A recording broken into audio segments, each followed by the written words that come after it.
Assalamualaikum warahmatullahi wabarakatuh. Assalamualaikum warahmatullahi wabarakatuh. Hai, Assalamualaikum. Halo Bunda. Assalamualaikum warahmatullahi wabarakatuh. Assalamualaikum warahmatullahi wabarakatuh.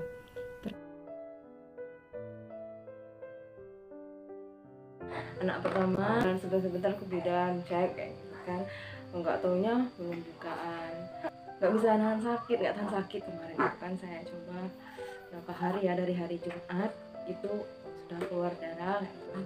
Tapi masih berusaha untuk keluar. Nah, disampai di rumah sakit ternyata air ketubannya itu udah kering, jadi dikasih dua pilihan sama dokternya, yaitu induksi atau SC. Tapi dari suami dan orang tua keluarga yang lain juga mengatakan lebih baik langsung SC saja katanya kan, karena kalau ya Allah anak pertama kok harus operasi gitu kan, mungkin itu yang terbaik gitu kan demi menyelamatkan dua nyawa. Akhirnya ini anak kedua saya. Nah, perempuan itu melahirkannya usia kandungan 8 bulan. Karena kemarin sudah SC kan, takut terjadi apa-apa kata dokter dan perawatnya, akhirnya saya dioperasi lagi. Nah, kemudian Allah kasih rezeki lagi, tapi rezekinya itu Allah cabut kayak gitu kan. Akhirnya saya dikuret. Saya merasakan kan kok harus dikuret kayak gitu nah kan, tapi ya gimana lagi kayak gitu kan, sudah takdir dari Allah juga kan. Dan karena kita mengeluarkan sesuatu kan kayak gitu kan, tapi sesuatu itu nggak bernyawa kayak gitu, kita harus mengeluarkan sesuatu yang nggak bernyawa. Dan betapa menyakitkannya pada saat itu saya satu ruangan sama ibu-ibu yang melahirkan, sementara saya sendiri nggak ada.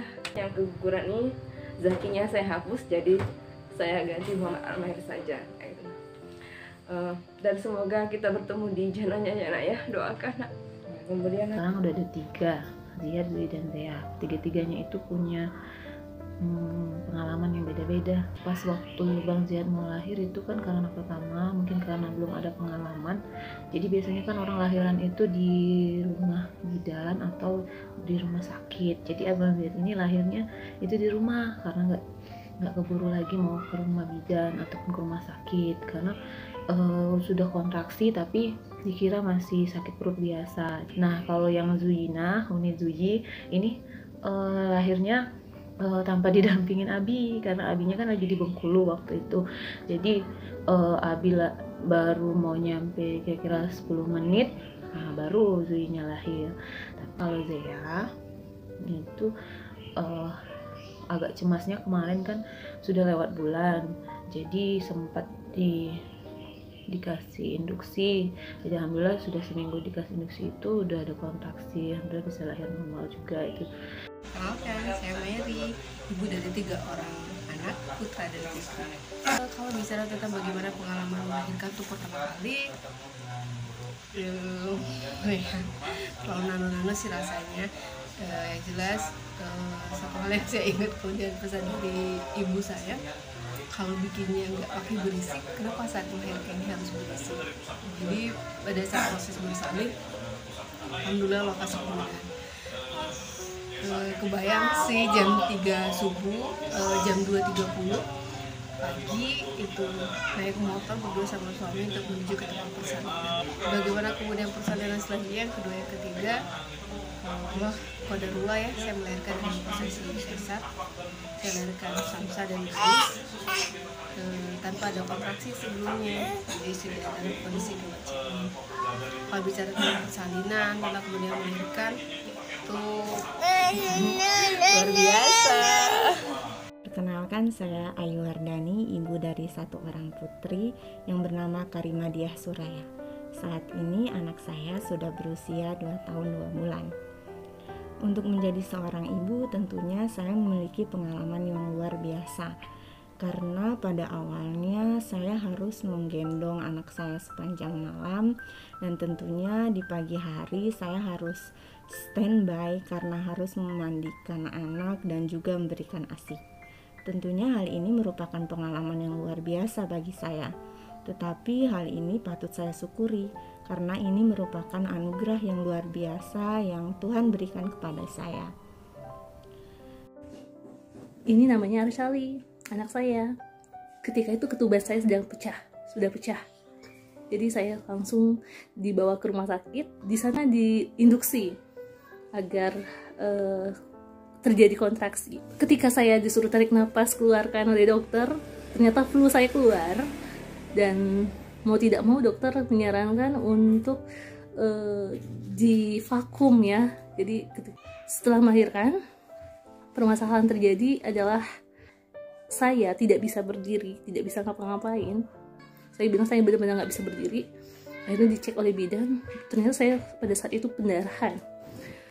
Setelah dia lahir, ASI nggak keluar, sudah 1 kilo daun katu, dan beberapa cara untuk supaya ASI keluar, supaya dia bisa menyusui. Tapi ternyata dia nggak keluar juga. Di hamil pertama pembukaan udah 9 dan sakitnya udah 2 malam. Tapi kata bidan, saya nggak bisa lanjut ke lahiran normal. Jadi oleh dokter diputuskan untuk operasi supaya anak yang ada di dalam kandungan bisa lahir dengan selamat. Nah, di kehamilan kedua adik Gazi, operasi juga berjalan lancar. Namun perjuangannya gak bisa menyusui karena dia sesak. Lalu dirujuk ke rumah sakit yang lebih besar. Tanda vitalnya itu udah merah, dikasih CPAP supaya dia bisa nafas. Dadanya itu seperti bolong. Hampir 10 hari di rumah sakit. Gazi mulai pulih, walau pemulihannya susah banget. Kena angin sedikit aja dia udah langsung muntah. Kemudian lagi pandemi ya, saat pandemi itu COVID-19 ini Allah kasih kepercayaan hamil lagi, yaitu kan perjuangan yang luar biasa juga ini. Harus membuat video pembelajaran pada saat itu, selamat ya nak ya, dan itu penuh perjuangan ya. Di ruangan operasi entah tiba-tiba ngedrop, tensi saya itu ngedrop, dan kiri kanan itu dikasih impus semua kayak gitu. Ketiga ini saya selalu pikir, apakah ini yang terakhir kayak gitu kan, apakah sampai di sini nyawa terakhir kayak gitu kan. Tapi ternyata Allah masih memberi kesempatan ya untuk membesarkan anak saya. Kita akan tahu setelah kita merasakan perjuangannya. Walaupun saya melahirkan tidak normal seperti wanita-wanita yang lain, tapi saya yakin pahalanya sama dengan orang-orang yang melahirkan normal. Saya ingin seperti kalian, ingin melahirkan normal, tapi itu tidak mungkin. Dan kemarin saya langsung steril. Perasaan itu gimana ya? Kata dokternya, ikhlas ya bu, ikhlas katanya gitu kan sudah lengkap katanya, ada laki-laki dan perempuan. Tapi semua itu insya Allah diterima.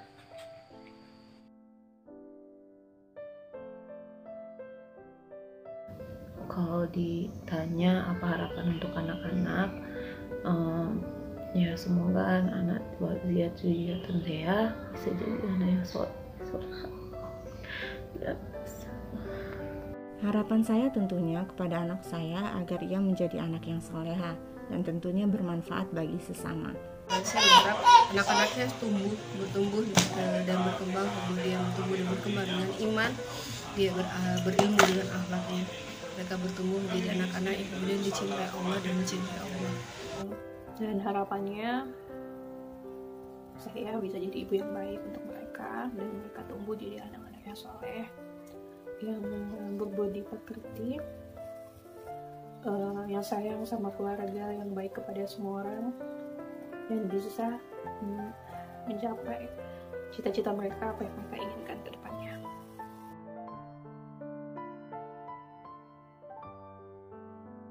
Dan kepada para ibu, teruslah bersemangat Karena apapun yang kita berikan, apa yang kita tanamkan kebaikan bagi anak kita tentunya akan bermanfaat dan menjadi hal yang luar biasa untuk mereka kelak. Adalah contoh teladan bagi kita, supaya kita bisa tetap selalu berusaha untuk menghadapi kehidupan ini. Mungkin ibu adalah lebih dari seorang pahlawan. Ibu adalah orang yang sangat mulia. Mungkin ibu benar-benar ingin membahagiakan anaknya, ingin anaknya besar, ingin anaknya pintar, sukses. Itulah seorang ibu sebenarnya. Di sini, selamat Hari Ibu. Semoga ibu kita selalu dimuliakan Tuhan. Amin. Buat semua ibu dimanapun berada, saat itu sedang berjuang untuk berkembang dan menemani anak-anaknya. Saya tahu bahwa kita harus punya kesabaran yang panjang untuk menjaga amanah Allah ini.